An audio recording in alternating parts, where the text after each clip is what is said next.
Welcome to the Socks Gone podcast, where we unravel the secrets of exceptional customer service and show you how to knock your customers' socks off. Tune in, get inspired, and take your service to the next level. Socks Gone, where our socks are always knocked off.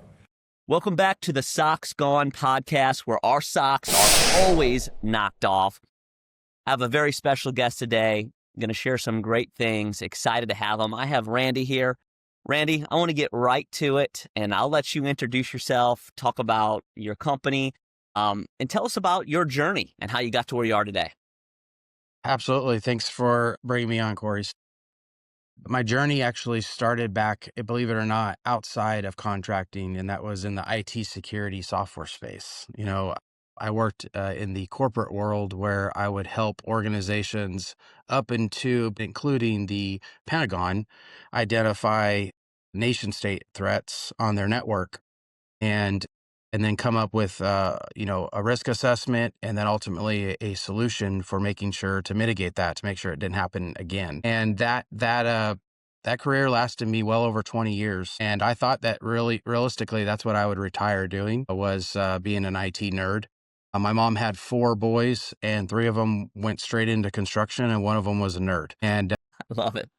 And so the irony isn't lost on my story, in that ultimately, after officing next to a roofing company for several years doing my IT software consulting, that I ended up, the company that I had my largest contract with in the IT world got bought by private equity and no longer needed my services.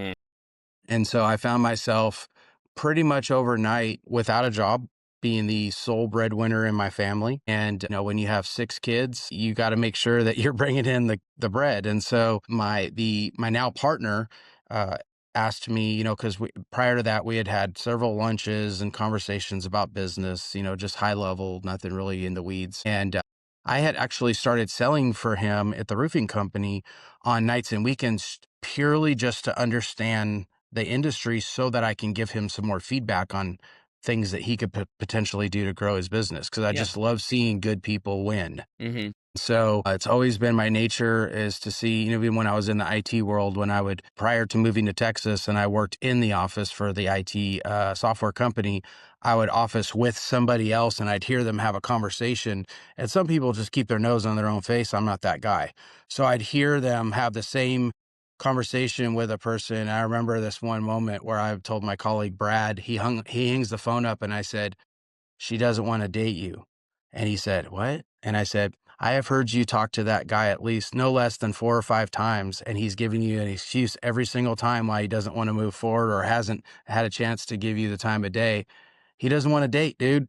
Like, you have to understand that sales is much like dating. If you could think that you had a really good first date, but all those follow-ups, they're ghosting you." And so I always loved pouring into other people just to kind of give some perspective so that they didn't waste their time. I never looked at other people in the sales world as my competitors. I always looked at them as collaborators. The mindset of having people that I can also lean on and go, "Hey, what would you do in this situation?" And when it feels like a Shark Tank, obviously great name for a show, and it's the reason why most sales organizations are like that, then you don't feel like you have any colleagues to go to. And so I found myself helping Derek, my now partner, trying to figure out ways that he can grow his $1.8 million a year roofing company. He started it in 2009. At that point, it was about 2015, end of 2015, beginning of 16. And so I already had a little bit of, I had a head start on understanding what I was going to do next. And that was, I'm going to start selling roofs, which was, if you go from, flying on planes to the Pentagon to getting on people's roofs, it's an entirely different world, right? Yeah, for sure. But I found myself loving it, absolutely loving it. I loved the interaction with the homeowner, that it fit my personality a lot more, because in corporate America, my personality type is always taken as, when I start to ask questions like, "Oh, so are you married? Do you have a family?" Just like that, is, what are you trying to learn about me so you could try to, win the deal, and try to win me over? Yeah. And the truth was, no, this is just who I am. Like, I like talking to people and I Yep. like getting personal. So selling roofs was actually really easy for me in regards to that because I'm a relational person. That's key. So I came on in 16 and early on determined that in order for this to be successful for both me and the company, as well as my now partner, I would have to run it. Like I basically said, listen, you don't have any processes in place, very little technology. Everything's done on chicken scratch on paper. And if you'll allow me to run this company, you could be the owner, but if you allow me to run it within 3 to 5 or a very short amount of time, will be $3 to $5 million in revenue. And he is like, yeah, at first he's kind of like, we've never broken 2 million. Like, and I was like, I know, you just have to trust me. Right. And so he trusted me. And within our first full year, we did 3.8 million. Wow. And the second full year we did 5.7. And so I met my requirement and my promise. And it was at that point when I approached him and said, listen, I can't do to my family what I just did with them with the IT world and, spend a bunch of time helping grow something that's ultimately just going to get ripped right out from under me. And then I'm going to be looking for a job again. I said, I have to have some equity in this. But I promise you, if you're willing to give me some equity, that I will help you grow this to something you've never seen before. And fast forward to last year, full year already done in place, already in the books. We did just over $30 million in revenue on our residential roofing company alone. We also have started a commercial roofing company, a construction company that builds homes, does remodels, additions, patios, pergolas, a garage door company, and a gutter company. That's so cool. And they are all run individually. They're all separate. And they're all very successful, not only from a monetary standpoint, but also in our community. They're very successful in that homeowners know us and they love us. Yeah. And so that's kind of the story bringing me up to like right now. What other questions do you have on that? Awesome. Like, well, I don't want to intro for 30 minutes. Yeah. Well, there's a lot of great things in there. First thing is what was that journey? How long have you been at it with the roofing company? So 2016 was the year that I came on as an employee. 18 is when I came on as a stakeholder in the company. And since then, we've grown into 5 companies. And then, of course, my work with the Good Contractors List as well. So my current position with the DT companies is what we affectionately call them because our company is DT Roofing. Yeah. And we started all the other companies off of the success of DT Roofing. And so even though they all have different names and not the same naming convention, they're all DT companies. The reason why we did that is because it's easy to get new businesses off the ground when you affiliate them with other successful businesses. Yep. So while people didn't know what Kingdom Builder Construction was when they first saw the billboard goes up, when they saw a DT company with the DT logo, they're like, oh, it's them. Yeah. Okay, well, I need to give them a shot, and so instant success. Yep. Well, cool. And one thing you said too about your journey in sales being relational, most important thing. And that is a thing, right? Where salespeople do it. That they come off phony, right? It's like talking about the golf clubs in the corner when you don't play golf, right? Right. The key is to be, if you're genuine and you genuinely care and you talk about things that actually matter to you, that's how you're going to connect with people. And I've seen it over and over again in my own journey that when you go into somebody's home and you build that relationship, it becomes easy from there. It's great to have a lot of sales skills and processes and systems and know how to close. But when you gain the customer's trust, and this is what I always teach people, it's like if you trust me and I'm laying out some options before you, are you going to go call 3 other companies? Right. You're not, because you trust me that if I can fit your budget, right, and your needs, what you're looking for, and I recommend this solution to you and I have your trust, you're going to say yes, right? So for salespeople out there, you said it. The number one thing you need to learn how to do is how to build rapport with customers, because it becomes so much easier after that. I've actually written about this in a couple of books in our industry. And what I like to say is you can be successful in any business if you can understand relationships and communication. Yeah. You could sell widgets, you could sell services. If those 2 things are understood, then you will grow your business. And relationships is absolutely how we've grown our companies. I like to use, and last year was a good example of this. So our guys are really, really good at going out to the local real estate agents, the Chamber of Commerce, the insurance agents, the property managers, and building these solid relationships all year long. Then last year in May, hailstorm came through our market, right? Yep.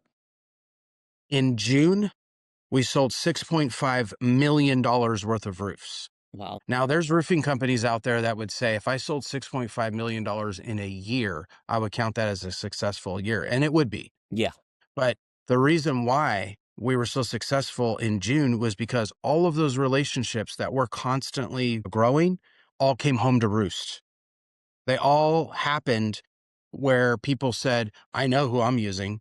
And so those realtors weren't only saying, come look at my house. When you're done with that, my mom lives across town over on this one. Take a look at her house. And my uncle, he's elderly. So go ahead and take a look at his house. And it's this multiplier effect. And it's all because you're being a human being to somebody. Right. You're taking the time to learn about a little bit about them, and not right when, if the storm hits, and this is just an example, but more of an analogy, because, obviously there's people of all trade types, that watch this podcast. Right. But when the proverbial storm hits, it's too late. You should have been doing, it's everything you did before the storm that makes a success. So whether that storm relates to you starting a business, start your relationship building while you're trying to figure this whole thing out. And once that event happens, maybe in the HVAC world, it's when summer happens or when winter happens, people are going to remember who you are. When your Facebook posts and your Google ads and everything are only being shown when the need is there, then you just sound like every other guy that does your trade. But when you're involved in the local community with the schools, with all that, when nobody needs your services, when the temperatures are fair, that makes the difference when their hair's on fire and they need your services. Yeah. Well said. Well said. And something else you mentioned. I appreciate you diving into that. That's so valuable and so important for contractors to know and people in the industry to get great at. Something else you mentioned. You have 6 kids. You said, right? I do. 6 kids. And I also found out before we started recording that you're a grandpa, youngest looking grandpa I've ever met, I have to say. So kudos to you. How many grandkids do you have? So we have 4 grandkids so far. Okay. Two twin boys that'll turn a year old next month, and then a 5-year-old granddaughter she has as much energy as all of them together, and a 3-year-old grandson from my oldest daughter. So my daughters both understood the assignment. My boys haven't given me any grandkids yet, but I'm sure they're coming.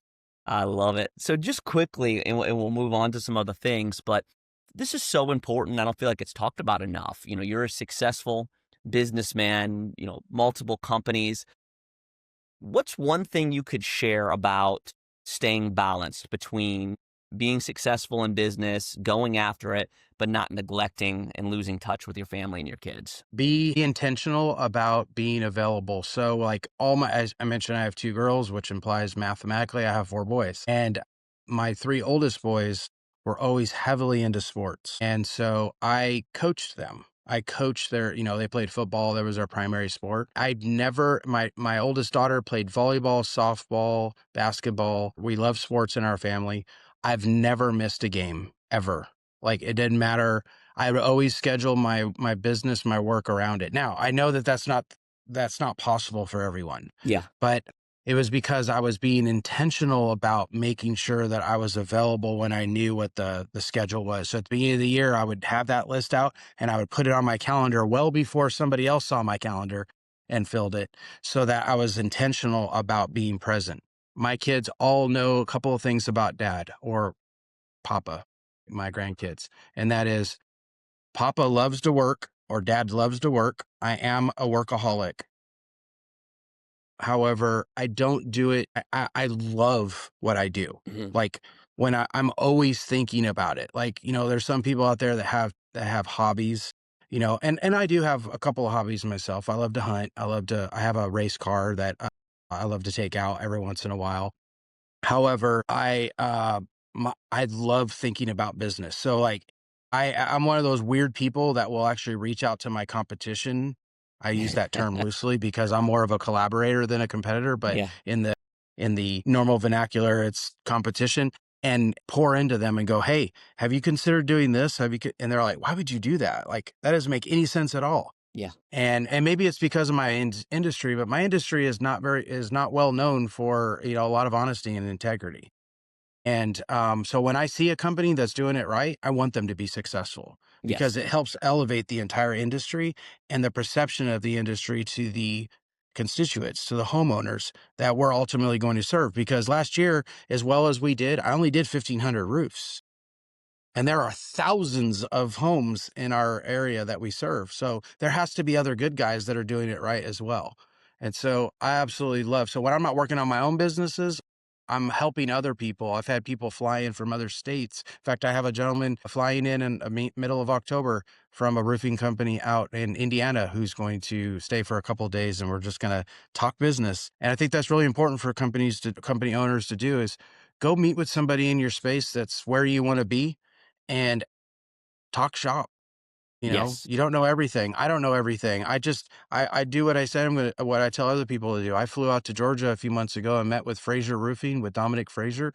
He's $40 million company. And so I picked up me and my VP of sales flew out there and we picked up some nuggets from him. He picked some nuggets from me, from us. And so, it's really important to collaborate with others.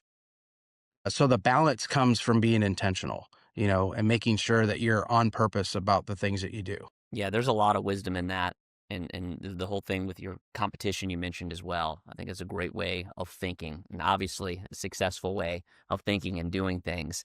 So that's good stuff. And I look at I've heard this many times is you got to run your marriage like in your family like a business, not meaning you're like the boss and you got to micromanage everybody, but just like I feel like so many times as business owners, we put so much effort into our businesses, our systems, our processes are down to a T, but yet our household is a mess.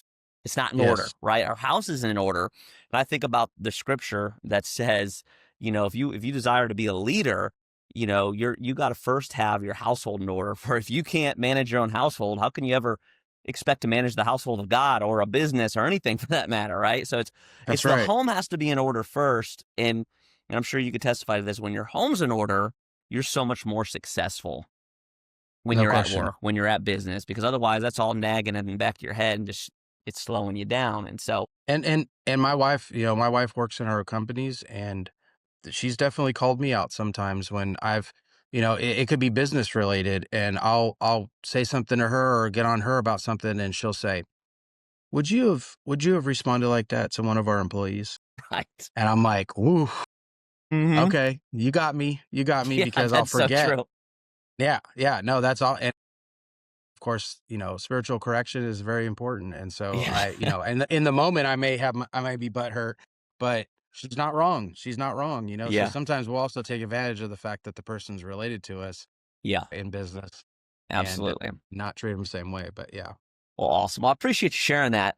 And let's move on to your socks gone story. This is the story where either you yourself absolutely knocked a customer socks off, or you got your socks knocked off yourself. Had that great experience. I know with the Good Contractors, a big part of your success and the success of your roofing company, and that's why you're so passionate about it. Now, you're currently, what position are you sitting in with the Good Contractor? You're the COO. I'm the COO, which Okay. is the same role that I am with all my companies as well. Gotcha. Awesome. So tell me a little bit about that, but tell me about how that, a story of how that ties Sure. in. So as we continued to grow from the 3.8, 3.7 to 5.7, and then we continued the next year, we came across this service in our local market called the Good Contractors List. Ironically, I had just heard a radio ad about the Good Contractors List on the station I was listening to when a plumbing company merged in front of me on traffic, and I saw the sticker on his vehicle and it said the Good Contractors List. And so I was like, okay, let me look into this. Maybe there's something He here. cut So I you look off. into You it. almost swerved off the road. No, I was kidding. No, no. And I still remember as vividly today as the day that it happened, as far as like how it all lined up, because the commercial had just ended, and then he kind of like almost like it was a extension of the commercial. He kind of just moved right in front of me, and I'm like, I just heard the commercial That's about that, awesome. never heard of it prior to that. That's good And marketing. so, yeah, yeah, exactly. So I give him a call, and I find out that this is a company who started in 2011 that their primary focus is to is to protect homeowners from bad contractors. And the way they do it is they vet contractors with very specific requirements. And if the contractor, regardless of trade, because we have all 50 trades in the list, if that contractor meets our requirements, then they are added to the Good Contractors List. Now, there is a fee involved because, as you'll understand in a moment, there's money that is extended out. So if you're on the Good Contractors List as a contractor, every single job that you do is backed by a $25,000 guarantee from the Good Contractors List. And so when I heard that as a roofing company owner, I was like, immediately, I wasn't thinking about how many leads I could potentially get from it, or I thought this is an excellent closing tool.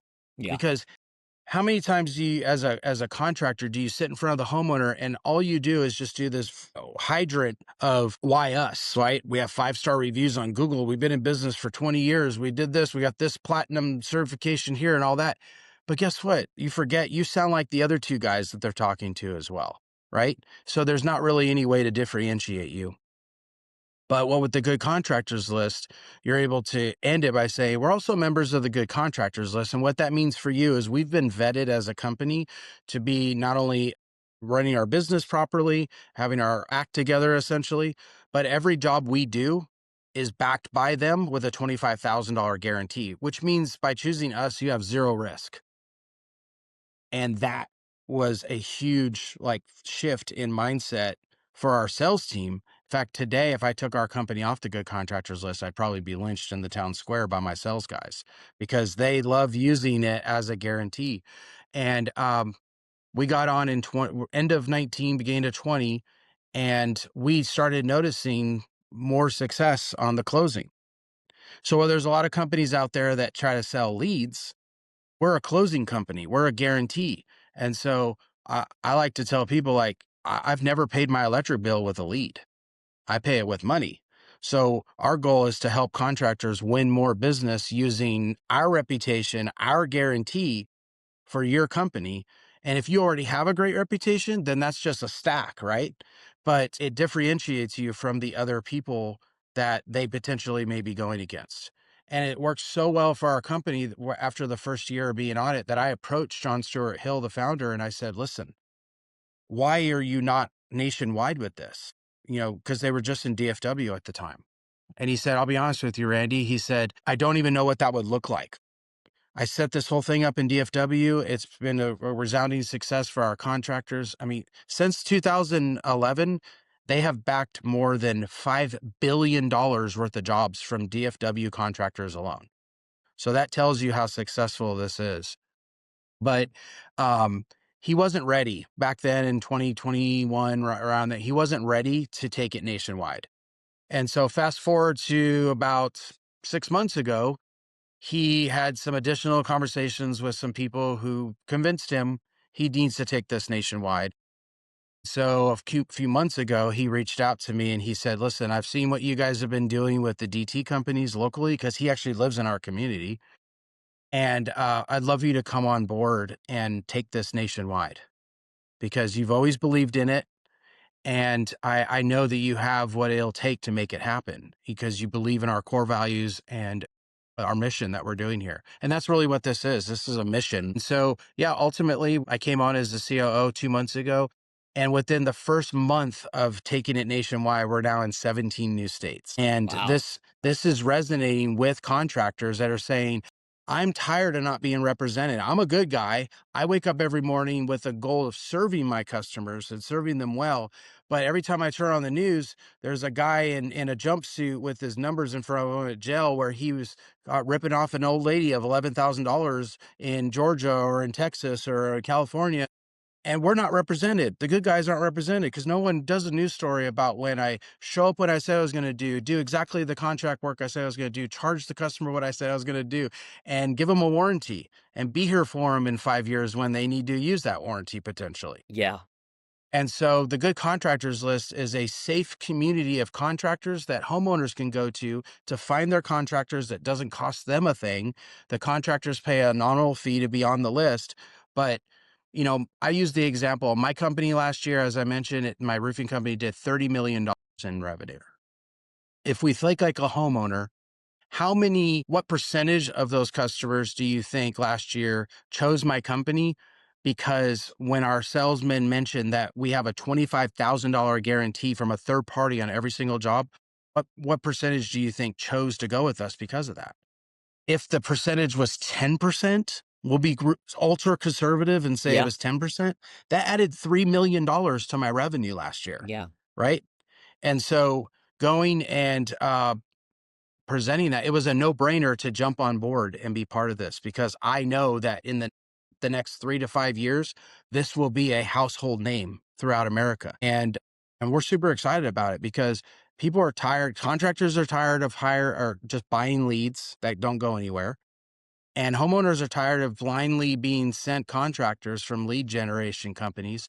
We Yeah. tell companies that, are looking at us initially thinking that we're a lead company, like, no, we're not a lead company, we're a guarantee. Yeah. However, you use our guarantee to close those leads. Right.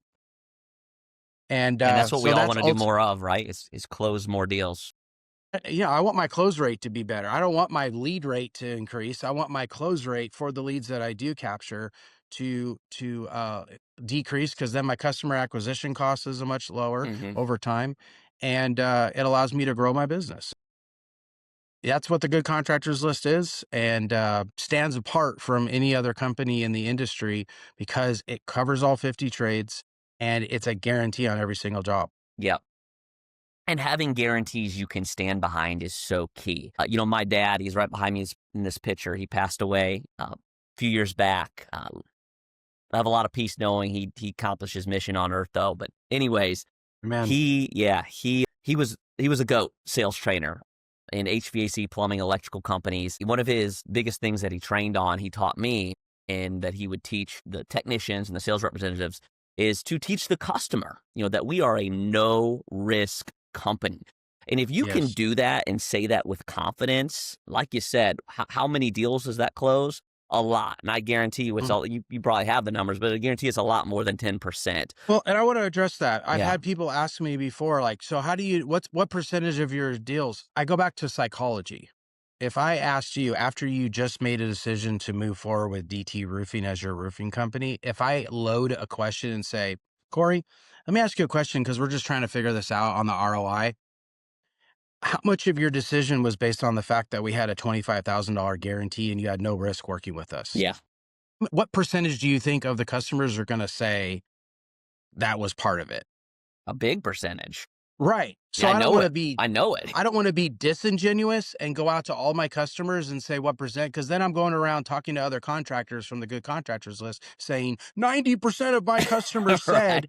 That's No, disingenuous. no. Right. DT Roofing was a good company before we got on the Good Contractors List. Yep. What this does is it just helps us close a higher percentage, and Hmm. kind of puts that customer that might have been on the fence, that might have been talking to other contractors, or might even thought about calling other contractors, right over the top. And so I don't want to be disingenuous in saying that, it's this ridiculous percentage, because yes, I think absolutely more than 10%, but Yep. even at 10%, if you're $1 million company, you just added 100 grand Yep. to your bottom line. Well, I love it, and I mentioned this to you before off the podcast. Is I'm big on guarantees, and that's something my dad was big on, and he actually created 9 ironclad guarantees, and primarily for HVAC sales, and and we would stand behind them. One of them, it was 100% satisfaction guarantee. We had stuff like, we'll pay you $500 if we don't install the HVAC system today we said it was going to be. No lemon guarantee. But the 100% money back guarantee was that if you're not satisfied, doesn't do everything we said we're going to do, we're going to take it out for you and give you all your money back. There's no risk of working with us. But we had the companies that we put those guarantees on, we had the personal responsibility of fulfilling that. And so what I love about the Good Contractor is you guys, and it's not just the company saying it's great to have your own guarantees, right? But this gives you another level. It's not just us saying, hey, here's our guarantees that we're backing. We have these, but hey, also we're a member of the Good Contractor, and Yeah, they've checked us out.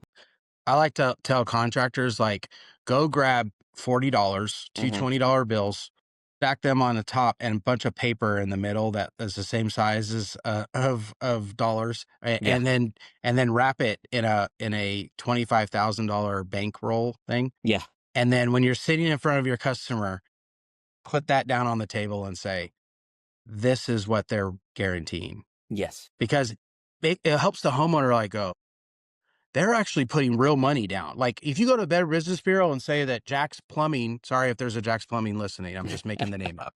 Jack's Plumbing said that they were going to do this. My foundation plumbing is still leaking. And they said in order to come out, maybe they're going to lower their grade or give them a bad review, but they're not going to require Jack's to do anything. Or Sue's Roofing walked off with your $10,000 deductible and has ghosted you. Yep. BBB isn't going to give you your $10,000 back. Yeah. Right. And so that's the benefit of, so if we're going to have that type of pressure on us as the Good Contractors List to guarantee, you best know that we did our vetting of these people.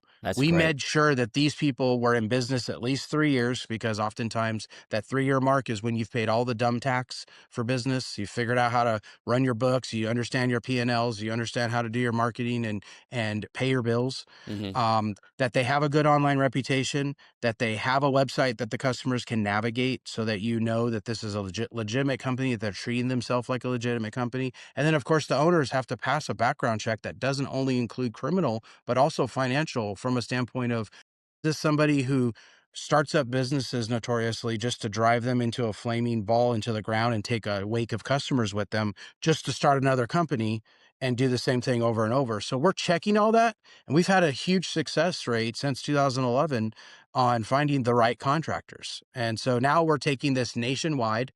And like I said, I expect by the end of 2026, we'll be in all 50 states. And we have two levels.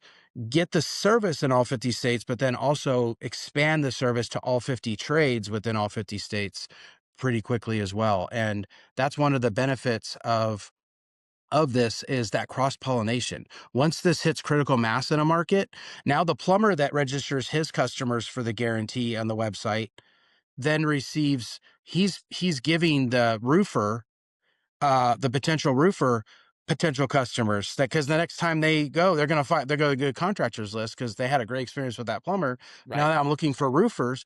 So it doesn't happen right out of the gate when you're taking a service like this nationwide, but that's what will happen over time. Then that's exactly what happened in DFW. So we're not thinking this isn't a theory-based business. This is a 15-year, 14-year proof of concept that we have the blueprints for, that we're now mimicking across the United States. So we know it works.